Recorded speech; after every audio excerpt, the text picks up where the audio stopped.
to one more. Chief and Shire, maybe you can handle this one for us. Active shooter and threat assessment planning is vital. A common argument by the proponents of campus carry is that a good guy with a gun is the best way to ward off a bad guy with a gun. Is this true? And what are some scenarios that best illustrate why more guns held by more people, specifically in a campus context, is a really bad idea? Sure. Because you have a gun, it makes you a good guy? No. You could be a good guy. You could be put in a situation where you become a bad guy. We laughingly, we did a phone conversation here a week or so ago. If you really want to see my greatest fear about that, go to YouTube, look up shopping in Texas, and play that video. And you'll laugh, it's funny, but it's scary as heck. You know, number one, what's going to happen to our student population when that happens? And it's going to happen.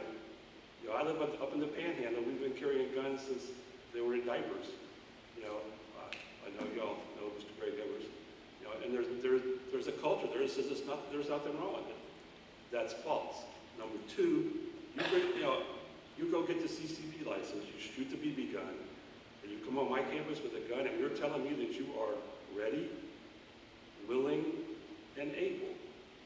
Pull that weapon, look across the classroom at what maybe your professor or another student in the class, and you're going to take their life to stop what's going on? I don't think so. And I say that with some authority. Several years in Vietnam, 20 years in the business, been there, done that. And what I talk to my people about is the psychological problem. And there's a book, Dr. Lieutenant David Grossman, if you want to read it, on killing, that talks about that, the aftermath.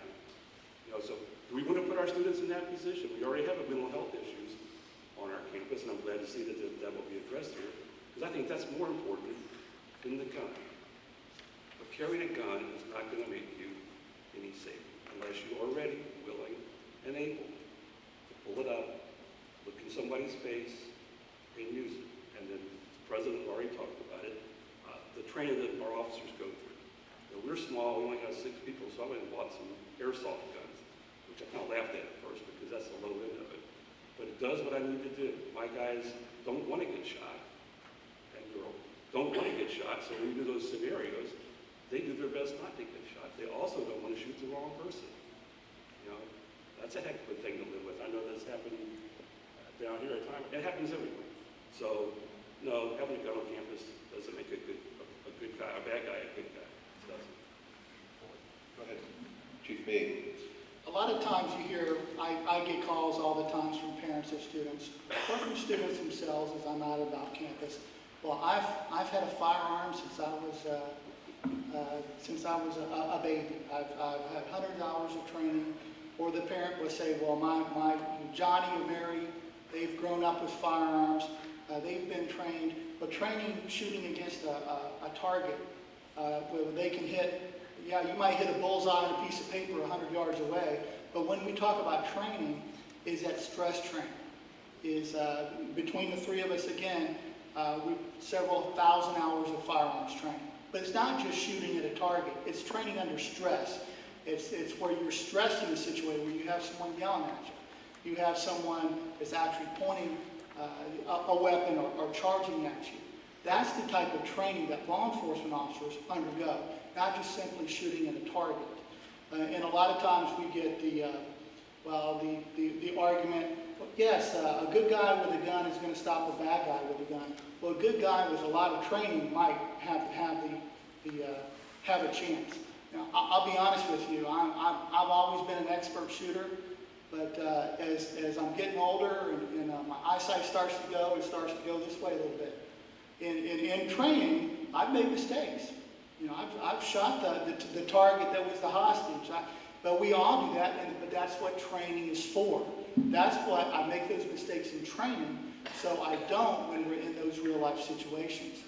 As Hank said, do you know how much training you have to have a concealed weapons permit? 0. Not one bit of training.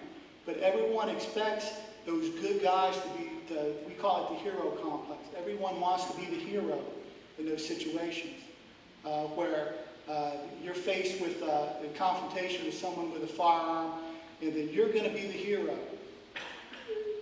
how can you be the hero if you've never had any training, you've never been under those stressful situations? Our worst nightmare is responding to a situation, you don't know who the bad guy is. You don't know. We're trained in off-duty situations, we carry our firearms everywhere. If I'm in an off-duty situation, I'm in plain clothes, I carry my firearm everywhere. I have a 9 and a 10-year-old. If there's a situation, I will try to handle it. But if other officers are coming to that situation, my firearm goes down because I don't want to get shot. I don't want my kids, I don't want anyone else to be shot because time and time again, that occurs, that friendly fire situation. And imagine that with a student that's never had any training, that wants to be that hero, and is confronted with those situations. Our response time is 2 minutes. At the University of Central Florida, we had an active shooter situation, and we were able to resolve it with no one getting hurt other than the bad guy taking his life because he was cornered within a very short amount of time. So when it comes to that aspect, it's really that training aspect. All right, let's move along, and we're going to get tight on time. Is it okay if we run over just a little bit? You just give me when you need us to cut off. Okay, there's so much to talk about here, and the Chiefs came a long way to participate in this. I'm going to start, lob this one over to President Holdback first, and then I'll ask Chief Rooney to do a follow-up. From a campus policy and budget perspective, I know in some of the cursory numbers we tried to collect last year, it ranged anywhere from $600,000 or $700,000 on a small campus up to $7 or $8 million, potentially on a large campus. And that information came from people like you all who felt that is what you would need to spend to exercise due diligence, that if a law were to pass, you would be able to continue to protect your students and your employees on your campuses. How would this impact, from a policy perspective, particularly President Holdback, and a budget perspective, how would this impact your college and other colleges across the state? And what kind of decisions would you all have to make? Mike, one of the concerns that I have is that some people will say those who are against this proposed legislation are against it because of they're making up stories about how expensive it's going to be. I looked at the security that we have on our campus, and we actually contract with Florida State University to provide armed sworn police officers on our campus. The person, I'm going to call him a victim as well, that was the active shooter at Florida State, attended my college. He was mentally ill. Most of the people, if not all of the people in this country that are active shooters, are mentally ill. If we could keep the guns out of the hands of the mentally ill, we would need all of these issues. In fact, if there were no mentally ill people with weapons, then we probably wouldn't have to have anybody carrying guns around. It's not about the money, from my perspective, related to security. I had this horrible thought as I was driving down here about what the possible outcome would be. From a policy perspective, colleges are places where we assess people's performance every day. We say to them, you measure up or you don't. Ask these students how they feel when they're taking a final exam. If they do well on it, they feel pretty good. If they bomb it, they're usually pretty unhappy. Unfortunately, in today's society, many unhappy people are victims. They feel they're victims, somebody else's fault. They show up invariably and eventually in my office to complain about how it's always somebody else's fault that they didn't succeed the way they wanted to succeed. They're often very angry. In fact, I had to have my security call a student yesterday who made a comment to an employee on campus because they didn't get the financial aid they wanted, that they might have to come out onto the campus and go postal. They considered it a bad joke. The person they talked with considered it a bad joke.